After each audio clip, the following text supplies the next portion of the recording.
Hello dears. तो आप लोग कैसे हैं? आशा करते हैं कि आप लोग अच्छे होंगे, मस्त होंगे और आपका पढ़ाई अच्छे ढंग से चल रहा होगा। तो आपका अपना यूट्यूब चैनल RYS क्लासेस में बहुत बहुत स्वागत है। तो चलिए आज हम लोग क्लास सेकेंड पार्ट करेंगे फिजिक्स का। कल हम लोग फर्स्ट पार्ट कर लिए थे। अगर फर्स्ट पार्ट नहीं देखे हैं तो इसी चैनल पे जाइए और अब वीडियो में जाकर के फर्स्ट पार्ट देख लीजिए। आज हम लोग का सेकेंड पार्ट होगा। सेकेंड पार्ट चैप्टर हम लोग का चल रहा था डियर्स। चैप्टर का नाम था हम लोग का प्रकाश का प्रवर्तन। क्या चैप्टर था? प्रकाश का प्रवर्तन। हम लोग प्रकाश का प्रवर्तन चैप्टर के बारे में पढ़ रहे थे और पार्ट नंबर 1 हम लोगों का हो गया था। पार्ट नंबर 1 हो गया था। आज हम लोगों का पार्ट नंबर 2 होगा। क्या होगा? Part number 2। अगर पार्ट नंबर 1 नहीं देखें तो पार्ट नंबर 1 जाकर के आप लोग देख लीजिए। पार्ट नंबर 1 में हम लोग देखे थे डियर्स, पहला प्रश्न हम लोग देखे थे प्रकाश क्या है। क्या हम लोग प्रकाश क्या है के बारे में पढ़ लिए हैं। पहला प्रश्न हमारा था क्या? प्रकाश क्या है। दूसरा प्रश्न हम लोग पढ़े थे, दूसरा प्रश्न हम लोग को था कि विवर्तन क्या है। क्या था? विवर्तन क्या है भी देख लिया हम लोग।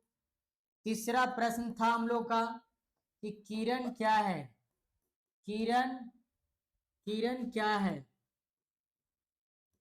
हम लोग तीसरा प्रश्न भी देख लेते कि प्रकाश क्या है, विवर्तन क्या है, किरण क्या है। और इसके अगले प्रश्न हम देखे थे किरण पुंज किसे कहते हैं। किरण पुंज किसे कहते हैं। तो ये भी प्रश्न हम लोग देख लेते। और इसके अगले प्रश्न हम लोग देखे थे कि किरण पुंज कितने प्रकार के होते हैं। ये भी देख लेते हम लोग कि किरण पुंज कितने प्रकार के होते हैं। इसके बाद हम लोग देखे थे किरण पुंज कितने प्रकार के होते हैं। 3 प्रकार के होते हैं। नंबर 1 हम लोग देखे थे, है ना। नंबर 1 था अपसारी किरण पुंज। अपसारी किरण पुंज क्या था? अपसारी किरण पुंज। और नंबर 2 था देयर्स अभिसारी किरण पुंज। अभिसारी किरण पुंज। और नंबर 3 था हम लोग का समांतर किरण पुंज। तो यहां तक हम लोग प्रश्न को कर लिए थे। आज हम लोग का प्रश्न होगा इसके आगे पार्ट से, पार्ट नंबर 2 है। अगर ये नहीं देखें तो एक बार जा करके ये प्रश्न को देख लीजिए ताकि 2025 के एग्जाम में आपके लिए हेल्पफुल मिलेगा। तो चलिए हम लोग प्रश्न को स्टार्ट करेंगे। देखिएगा आज का जो हमारा प्रश्न होगा डियर्स,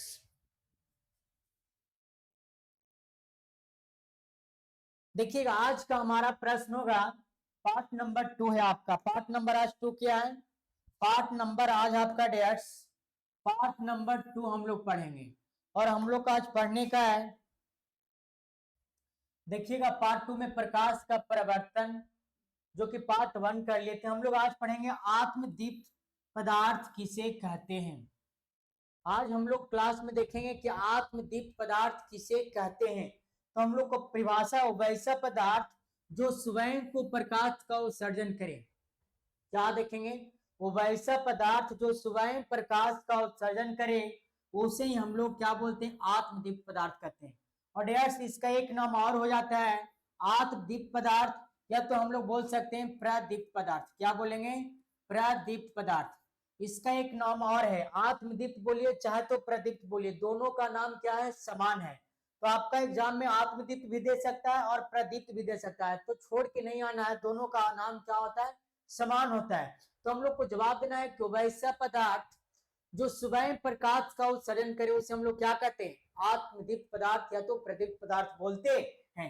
जैसे में सूर्य हो गया, सूर्य जो है स्वयं प्रकाश को उत्सर्जन करती है। तारा हो गया आपका, जुगनू हो गया, ये सब आदि, ये सब स्वयं प्रकाश का उत्सर्जन करती है और इसे हम लोग क्या कहते हैं? आत्मदीप्त पदार्थ कहते हैं। नेक्स्ट प्रश्न है आपका अदीप्त पदार्थ किसे कहते हैं। क्या प्रश्न है? अदीप्त पदार्थ किसे कहते हैं। तो आप लोग को लिखना होगा वैसा पदार्थ जो स्वयं प्रकाश का उत्सर्जन नहीं करता है। क्या लिखना है? वो वैसा पदार्थ जो स्वयं प्रकाश का उत्सर्जन नहीं करता है, लेकिन प्रकाश की उपस्थिति में दिखाई देता है उसे हम लोग क्या कहते हैं? अदीप्त पदार्थ कहते हैं। क्या कहते हैं? अदीप्त पदार्थ कहते हैं। नहीं समझ में आया? बोल रहा हूं वैसा वैसा पदार्थ जो स्वयं प्रकाश के उत्सर्जी में दिखाई तो नहीं देती है, लेकिन वह प्रकाश की उपस्थिति में दिखाई देता है, उसे हम लोग आत्मदीप्त पदार्थ कहते हैं। जैसे में मान लेते हैं हमारे हाथ में मार्कर है, ये क्या है? पेन समझ लीजिए, ये पेन है। तो ये किसकी उपस्थिति में हम लोग को दिखाई दे रहा है? अगर लाइट यहाँ पे चला जाए, लाइट कट जाए, लाइट बंद कर दिया जाए, तो क्या अंधेरा में हम लोग पेन को देख पाएंगे? नहीं। तो ये पेन को देखने के लिए हम लोग किसका आवश्यकता पड़ा? लाइट की आवश्यकता पड़ा। किसका? लाइट का। मान लेते एग्जाम्पल से समझते हैं, टेबुल है। क्या है? आपका टेबुल है। तो टेबुल को देखने के लिए हम लोग को किस चीज की आवश्यकता पड़ता है? टेबुल को देखने के लिए हमको लाइट की आवश्यकता पड़ता है, जो कि हम लोग किसके माध्यम से देखते हैं? प्रकाश को उत्सर्जन नहीं हो पाता है, लेकिन ये प्रकाश की उपस्थिति में दिखाई देती है। इसको हम लोग कहते हैं। तो प्रकाश की उपस्थिति में टेबुल दिखाई देती है। टेबुल को देखने के लिए हमारे जीवन प्रोसेस के लिए प्रकाश होना बहुत जरूरी है। उसी प्रकार से देखिएगा कुर्सी, कुर्सी को देखने के लिए प्रकाश की उपस्थिति में यह दिखाई देता है। कुर्सी भी है जो इसका स्वयं का प्रकाश नहीं है। टेबुल का भी स्वयं का अपना प्रकाश नहीं है, दूसरों के प्रकाश से दिखाई देता है। कलम जो हो गया, इसका भी स्वयं का अपना प्रकाश नहीं है, ये दूसरों के प्रकाश से दिखाई देती है। चंद्रमा, यहां से अगर ऑब्जेक्टिव आपका बनेगा कि क्या चंद्रमा का स्वयं का प्रकाश होता है? नहीं। चंद्रमा जो है ये दूसरों के प्रकाश पे निर्भर होते, दूसरों के प्रकाश के कारण चंद्रमा दिखाई देती है। चंद्रमा का अपना लाइट नहीं होता है। तो यहां तक बात आप लोग को समझ में आ गया होगा। इस प्रकार से आप लोग को एग्जाम में लिखना है। आगे प्रश्न को चलेंगे हम लोग। अगला प्रश्न है कि प्रकाशीय माध्यम क्या है? क्या प्रश्न है? प्रकाशीय माध्यम क्या है? तो हम लोग का आंसर है, यह एक ऐसा क्षेत्र होता है। क्या? यह एक ऐसा क्षेत्र होता है जहां से प्रकाश की किरणें निकलकर, मान लेते हैं ये आपका कोई क्षेत्र है, ये आपका कोई क्या है? ये आपका कोई क्या है? क्षेत्र है। समझिएगा बात को। यह आपका एक क्षेत्र है, यहां से प्रकाश की किरणें निकलती है। क्या होती है? निकलती है। यह एक ऐसा क्षेत्र होता है जहां से प्रकाश की किरणें निकलकर हमारी आंखों तक, हमारी नेत्र तक पहुंचती है, उसे हम लोग प्रकाशीय माध्यम कहते हैं। यहां से प्रकाश की किरणें निकल करके हम लोगों को आंख तक पहुंचती है, इसी को हम लोग क्या बोलते हैं? प्रकाशीय माध्यम बोलते हैं। क्या बोलते हैं? प्रकाशीय माध्यम बोलते हैं। जैसे हम बोल सकते हो हवा हो गया, पानी हो गया, कांच हो गया, तेल हो गया, ये सब आपका एग्जाम्पल है प्रकाशीय माध्यम का। किसका? प्रकाशीय माध्यम का परिभाषा यह एक ऐसा क्षेत्र होता है जहां से प्रकाश की किरणें निकलकर हमारी आंखों तक पहुंचती है, उसे हम लोग क्या कहते हैं? प्रकाशीय माध्यम कहते हैं। जैसे में हवा लिखना है, कांच है, पानी है, तेल है आदि। नेक्स्ट, प्रकाशीय माध्यम कितने प्रकार के होते हैं? प्रकाशीय माध्यम दो प्रकार के होते हैं। एग्जाम में आपसे पूछा जाएगा कि चलो बताओ प्रकाशीय माध्यम कितने प्रकार के होते हैं? प्रकाशीय माध्यम कितने प्रकार के होते हैं? तो प्रकाशीय माध्यम हम लोगों का कितने प्रकार का हो जाता है? प्रकाशीय माध्यम दो प्रकार का होता है। क्या जवाब दोगे? प्रकाशीय माध्यम कितने प्रकार के हो जाते हैं? दो प्रकार के होते हैं। पहला समांगी माध्यम, दूसरा विसमांगी माध्यम। अब हम लोग देखेंगे कि समांगी माध्यम क्या है। देखिएगा समांगी माध्यम किसे कहते हैं? क्या प्रश्न है? समांगी माध्यम किसे कहते हैं? तो आप लोग को जवाब देना है कि यह एक ऐसा माध्यम है जिसके प्रत्येक भाग का गुण और बनावट एक समान होता है, उसे ही समांगी माध्यम कहते हैं। समांगी माध्यम का बारीकी तरह से परिभाषा देखना डियर्स, लिखना क्यों। वह एक ऐसा माध्यम होती है जिसके प्रत्येक भागों का गुण और बनावट एक समान होती है, उसे हम लोग क्या कहते हैं? समांगी माध्यम कहते हैं। जैसे में देखिएगा, जैसे में आपका कांच हो गया, जल हो गया। कांच और जल का, कांच की बात किया जाए तो इसका बनावट क्या होती है? प्रत्येक भाग का गुण और बनावट क्या होती है? समान होती है। जल का भी वही हो जाएगा, इसका भी प्रत्येक भागों का गुण और बनावट क्या होते हैं? आपस में समान होते हैं, इसलिए हम इसे क्या कहेंगे? समांगी माध्यम कहेंगे। नेक्स्ट है आपका प्रश्न कि विसमांगी माध्यम किसे कहते हैं? तो आप लोग को जवाब देना है कि यह एक ऐसा माध्यम होता है जिसके प्रत्येक भाग का गुण और बनावट एक समान नहीं होता है, उसे ही विसमांगी माध्यम कहते हैं। क्या कहते हैं? उसे ही विसमांगी माध्यम कहते हैं। जवाब देना है, यह एक ऐसा माध्यम होती है जिसके प्रत्येक भागों का गुण और बनावट एक समान नहीं होता है, उसे हम लोग क्या कहते हैं?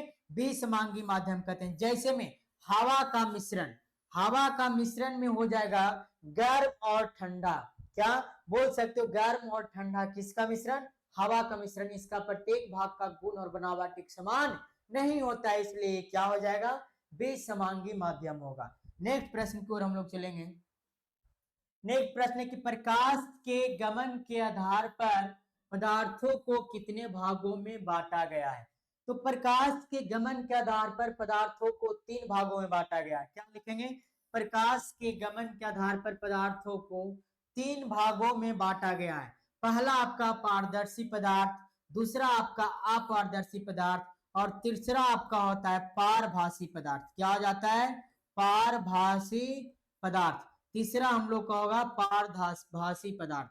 लिखेंगे हम लोग तीसरा को क्या? पारभासी पदार्थ। तो समझ में आया होगा कि पदार्थ कितने प्रकार के होते हैं? पदार्थ 3 प्रकार के होते हैं। पहला आपका पारदर्शी पदार्थ, दूसरा आपका अपारदर्शी पदार्थ, तीसरा आपका हो गया क्या? पारभासी पदार्थ। पारदर्शी पदार्थ का मतलब होता है कि वे पदार्थ जो ई पार्ट से ऊपर नजर आए, मतलब बोल सकते हो ये साइड से वो साइड आप देख सकते हैं, उसे हम लोग क्या बोलते हैं? पारदर्शी पदार्थ बोलते हैं। क्या बोलते हैं? पारदर्शी पदार्थ। अपारदर्शी पदार्थ को वे पदार्थ जिसे ई साइड से वो साइड हम नहीं देख सकते हैं, उसे क्या कहते हैं? अपारदर्शी पदार्थ। जैसे मैं कहने का मेरा यह अर्थ हुआ कि मान लेते हैं ये जो बोर्ड लगा हुआ है, क्या बोर्ड को हम वो साइड देख सकते हैं? नहीं देख सकते हैं, तो ये बोर्ड हमारा क्या हो गया? अपारदर्शी पदार्थ हो गया। पारभासी पदार्थ का मतलब कि वे पदार्थ जो पूर्णतः नहीं अंशतः, मतलब बोल सकते हो थोड़ा थोड़ा दिखाई पड़े। क्या? थोड़ा थोड़ा दिखाई पड़े, उसी को हम लोग क्या बोलेंगे? पारभासी पदार्थ कहते हैं। तो डियर्स, मुझे आशा नहीं बल्कि विश्वास है कि यहां तक आप सभी को प्रश्न समझ में आया होगा। तो अब हम आपको एक बात बताते हैं कि अगर आप क्लास 10th की विद्यार्थी हैं, अगर आप क्लास 10th की विद्यार्थी हैं, अगर 2025 में आपको एग्जाम देना है, तो आप क्या कीजिए, हमारे चैनल से एक बार जरूर जुड़ जाइए, ताकि ये चैनल पे आपको बेस्ट तैयारी करवाया जा रहा है। इसका अगर आप हैंड राइटिंग नोट्स लेना चाहते हैं, जिसमें अभी आपका चल रहा है प्रकाश का प्रवर्तन, प्रकाश का परावर्तन, ये चैप्टर का नोट्स डेट्स आपका तैयार हो गया, हैंड राइटिंग नोट्स। अगर आप हैंड राइटिंग नोट्स लेना चाहते हैं तो आपको फ्री ऑफ कॉस्ट दे दिया जाएगा। बस आप ये वो कमेंट कीजिए, है ना, इस ग्रुप में आकर के इस वीडियो को नीचे में एक कमेंट कर दीजिए कि हमें नोट्स चाहिए, तो आपको कमेंट के माध्यम से आपका नोट्स दे दिया जाएगा। यहां तक आपको बात समझ में आया होगा। इससे क्या होगा कि आपका एग्जाम में हेल्पफुल मिलेगा, हैंड राइटिंग नोट्स मिलेगा। चलिए आज के लिए इतना ही, अब मिलते हैं आपसे नेक्स्ट पार्ट में।